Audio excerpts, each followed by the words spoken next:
Look at the word. Gulag. It sounds distant. Cold. Almost technical. But behind that word, there were lives. Millions of them. The Gulag was not a single prison. It was a system. A vast network of camps spread across the Soviet Union. From frozen Siberia to endless forests, to lands where winter never truly ended. These camps were not built for justice. They were built for control. Before the arrests, there were accusations. A wrong word. A joke. A neighbor's report. A past connection. Sometimes nothing at all. In the Soviet Union, guilt did not require proof.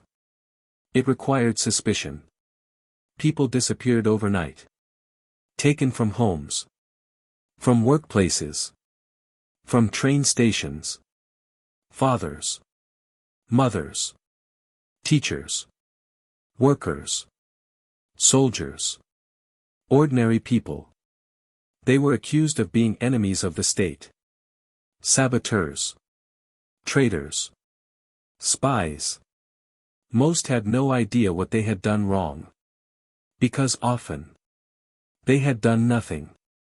Arrests happened at night. Doors were knocked. Not politely. Not gently. People were given minutes to dress. To say goodbye. Sometimes not even that. Families were left behind in silence. Afraid to ask questions. Afraid to speak. Because asking could make you next. This was how the Gulag began for millions. Not with a crime. But with fear. Prisoners were taken to interrogation rooms. Lights stayed on. Sleep was denied. Confessions were demanded. Not discovered. People confessed to impossible crimes. To things they did not understand. To things that never happened. Because confession meant the pain might stop. Refusal meant it would continue. Once the paper was signed, the sentence was decided. 10 years. 15. 20. Sometimes without a trial. Sometimes without explanation. And then came the transport. Trains filled with human cargo. Overcrowded wagons. Little air. Little food. Journeys that lasted weeks. Sometimes months. People arrived already broken. Already sick. Already afraid. But the camps were worse. Barbed wire surrounded them. Watchtowers stood above. Guards watched silently. The first lesson was clear. You do not matter here. Prisoners were reduced to numbers. Names lost meaning. Work began immediately. Cutting trees in frozen forests. Digging canals with bare hands. Mining coal. Building railways. The labor never stopped. Winter or summer. Sick or healthy. The body was a tool. When it broke, it was replaced. Food was scarce. Thin soup. A piece of bread.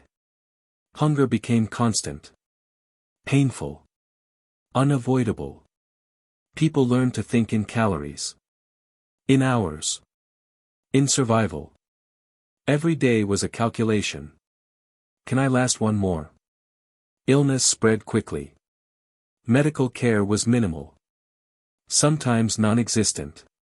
Cold killed silently. Exhaustion killed slowly. Death was common. Mourned quietly. If at all. But the Gulag was not only about physical suffering. It was about breaking the mind. People learned not to trust. Not to speak. Not to remember who they were before.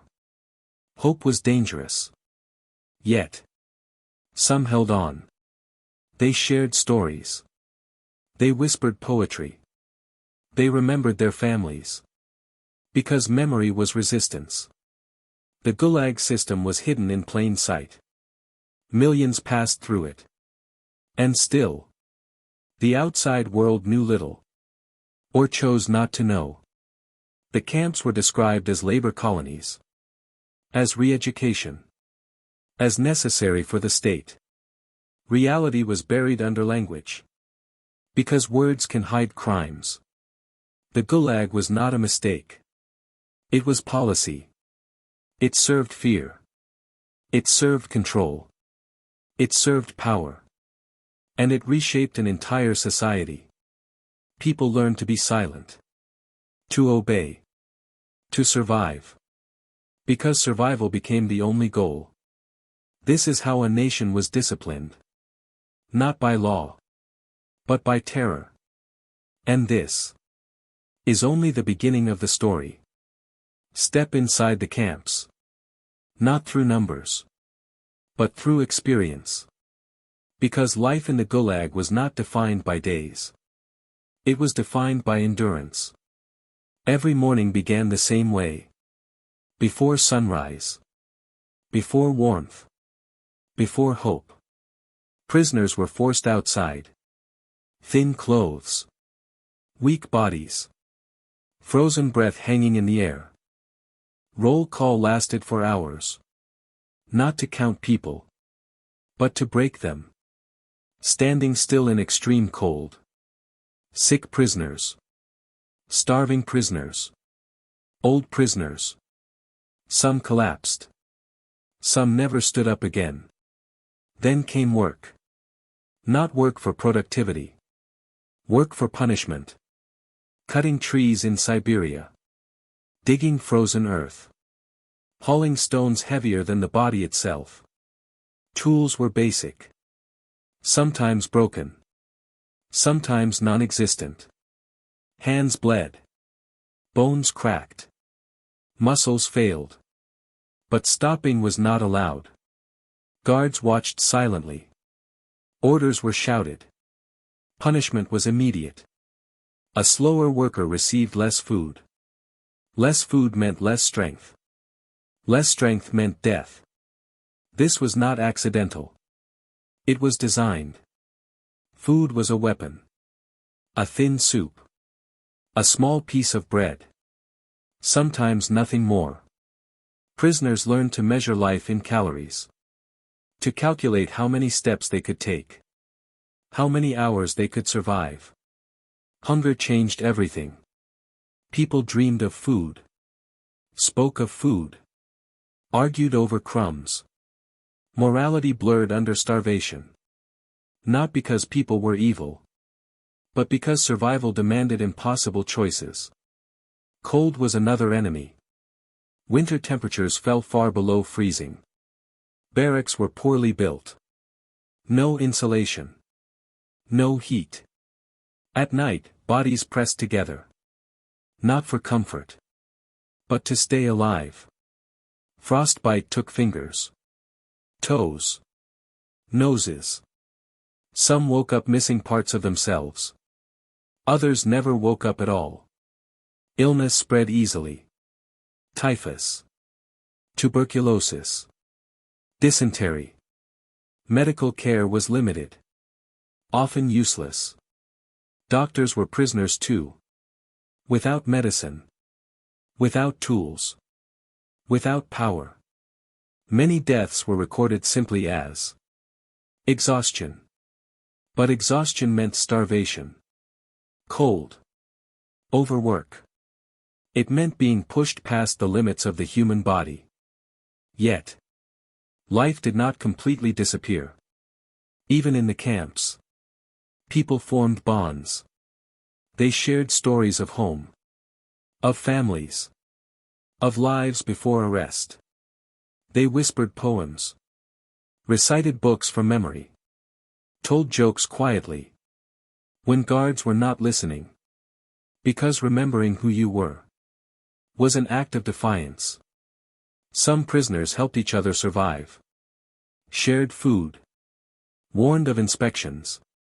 Protected the weakest when they could. Kindness existed. Even where cruelty ruled. But trust was dangerous. The system encouraged betrayal. Informants were rewarded. Fear separated people. One wrong word could be reported. One secret could mean punishment. So prisoners lived between two dangers: isolation and betrayal. Women in the camps faced additional suffering. They worked the same brutal labor, received the same insufficient food, and endured constant vulnerability. Many were imprisoned with children. Some gave birth in the camps. Babies born into barbed wire, into hunger, into cold. Few survived. For mothers, every day was terror. Trying to protect a child in a place designed to destroy life. Children who survived learned fear early, silence early, loss early. The Gulag did not only punish individuals. It punished generations. Time lost meaning. Days blended into each other. Weeks felt endless. Years felt impossible. Prisoners stopped counting sentences. They counted winters instead. Each winter survived was a victory. Some prisoners were political thinkers, artists, scientists. Others were farmers, workers, soldiers. The Gulag did not discriminate by intelligence, only by suspicion. Brilliant minds were broken beside ordinary lives. The goal was not justice. It was obedience. To show society what happens when you question power. Outside the camps, families waited. Letters rarely arrived. Often censored. Often delayed. Some families never learned what happened. Whether their loved one was alive or already dead. And fear followed them too. Because having a relative in the Gulag was itself suspicious. So silence spread beyond the camps. The Gulag became more than a prison system. It became a message. Obey. Or disappear. Yet, some survived. Not because they were strongest, but because they adapted. They learned when to speak, when to stay quiet, when to help, when to hide. Survival required intelligence, luck, and often other people. This is one of the most painful truths. That survival in the Gulag was rarely individual. It depended on moments of humanity. In a system designed to erase it. And when prisoners dreamed, they did not dream of revenge. They dreamed of warmth. Of bread. Of hearing their name spoken with kindness. Of being human again. In the next part, we will look at what happened after release. Those who survived. Those who returned home. And those who discovered that freedom did not always mean safety. For some prisoners, the gates eventually opened. Not because innocence was proven. Not because justice was served. But because a sentence ended. Release did not come with celebration. It came quietly. With papers. With warnings. You are free. But do not speak. Former prisoners stepped out of the camps thin. Scarred. Older than their years. They returned to a country that had moved on. Or pretended to. Home was often gone. Families displaced. Parents dead. Children grown. Some returned to empty houses. Others found strangers living where their lives once existed. And freedom came with conditions. Many were banned from major cities. Forbidden from certain jobs. Watched by authorities. A former Gulag prisoner was never truly free. They carried a mark. An invisible label. Enemy of the people. Employers hesitated. Neighbors avoided them. Friends stayed silent. Because association was dangerous. Families learned to hide their past. To erase years from conversation. To pretend nothing happened. Silence became survival again. And silence was heavy. Because survivors carried memories no one wanted to hear. Of hunger. Of death. Of friends buried in frozen ground. They had survived terror. Only to live inside it quietly. Many suffered nightmares. Flashbacks. Fear of knocks on the door. Even decades later. A sudden sound could bring the camps back. This trauma did not stay with individuals. It passed to families. To children. To generations. Children learned not to ask. Not to question. Not to trust authority. The Gulag reshaped society. It taught people that honesty was dangerous. That silence was safer than truth. An entire nation learned to whisper. For years, the Gulag was rarely spoken about publicly. Officially, it was described as correctional labor. As re-education. As necessity. The dead were numbers. The camps were statistics.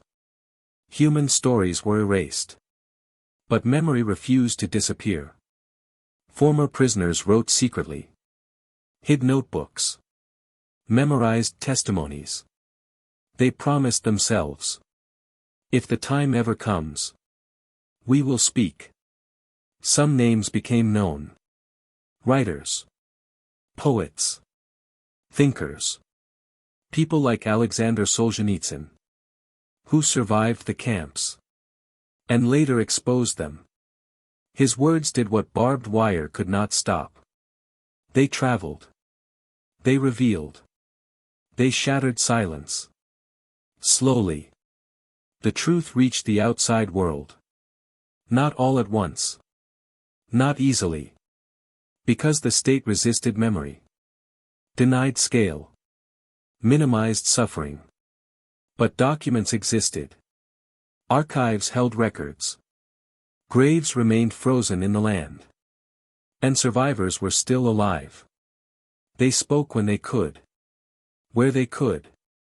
Some told their children. Some told historians. Some waited decades. Until it felt safe. And when the Soviet Union collapsed. The silence cracked. Archives opened. Numbers emerged.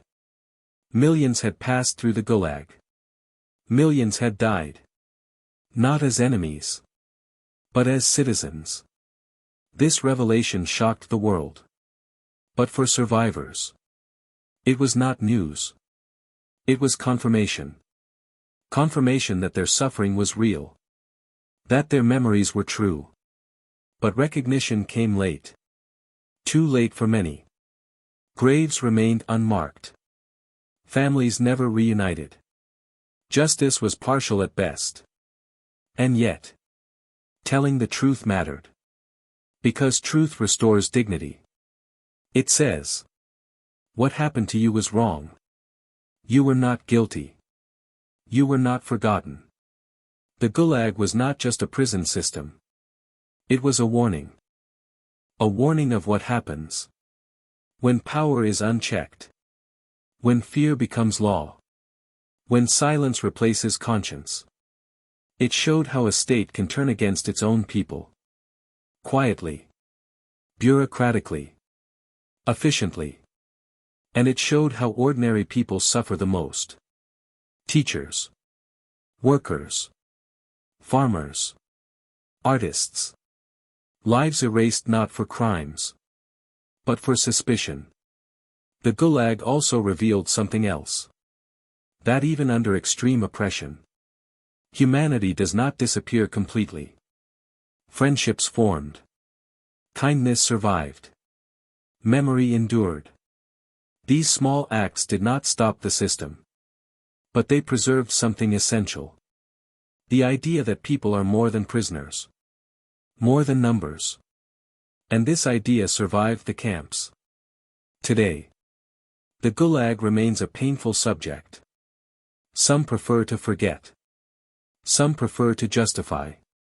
Some prefer silence. But forgetting does not heal. It only repeats. The Gulag demands remembrance. Not to dwell in pain, but to protect the future. Because systems like this do not begin with camps. They begin with fear. With suspicion. With silence. And recognizing that is how societies defend themselves. In the final part, we will confront the legacy of the Gulag. What it means today. And what responsibility it places on all of us. To remember. And to never allow it again. Now we reach the final question. Not what the Gulag was. But what it left behind. Because the Gulag did not end when the camps closed. It ended on paper. But it continued in memory. And memory shapes nations. The Soviet prison camps left scars across an entire society. Not only on those who were imprisoned, but on those who learned to stay silent. For decades, people avoided certain topics. Certain words. Certain memories. Fear became habit. Even after the camps were gone. The lessons of fear remained. Do not stand out. Do not question. Do not trust too easily. These lessons passed from parents to children. From one generation to the next. The Gulag trained people not to think freely, but to survive quietly. This is one of its deepest legacies. Because when fear becomes normal, freedom feels dangerous. The camps also changed how power was understood. They showed that oppression does not always arrive with chaos. Sometimes it arrives with paperwork. With stamps. With signatures. A form. A file. A sentence written by someone who never met you. This is how the Gulag operated. Efficiently. Coldly. Systematically. And this is why it matters today. Because systems of repression do not belong to one country. Or one time. They appear wherever fear is used as control. Where suspicion replaces justice. Where silence is rewarded. The Gulag reminds us that human rights can disappear quietly. Without war. Without warning. All it takes is permission. Permission to label people as enemies. Permission to remove rights. Permission to justify suffering as necessity. The Gulag also forces us to confront responsibility. Not only of leaders, but of societies. Because camps do not function alone. They require silence. Obedience. Participation. They require people who look away. Who follow orders. Who tell themselves, this is not my problem. And that is the hardest truth. That the Gulag was not maintained only by guards. But by fear shared across millions of lives. And yet, there is another legacy. Survival. Despite everything, people endured. They remembered who they were. They carried stories through decades of silence. They waited for a moment to speak. And when that moment came, they did. Their testimonies changed history. They filled archives. They shaped understanding. They proved something essential. That truth can survive repression. Even when buried. Remembering the Gulag is not about staying in pain. It is about protecting the future. Because forgetting creates space for repetition. When societies forget how fear was used, they become vulnerable to it again. This is why remembrance matters. Not as accusation. Not as revenge. But as defense. Defense of human dignity. Defense of justice. Defense of freedom. The Gulag also teaches us something uncomfortable. That suffering does not always produce heroes. Sometimes it produces silence. And that silence can last generations. Breaking that silence takes courage. The courage to listen. The courage to teach. The courage to admit that power can commit crimes. even when it claims to act for the greater good. The survivors understood this. They did not ask for pity. They asked for truth. They wanted the world to know. This happened. It was wrong. And it must never happen again. This is why their stories matter. Not because they are dramatic. But because they are human.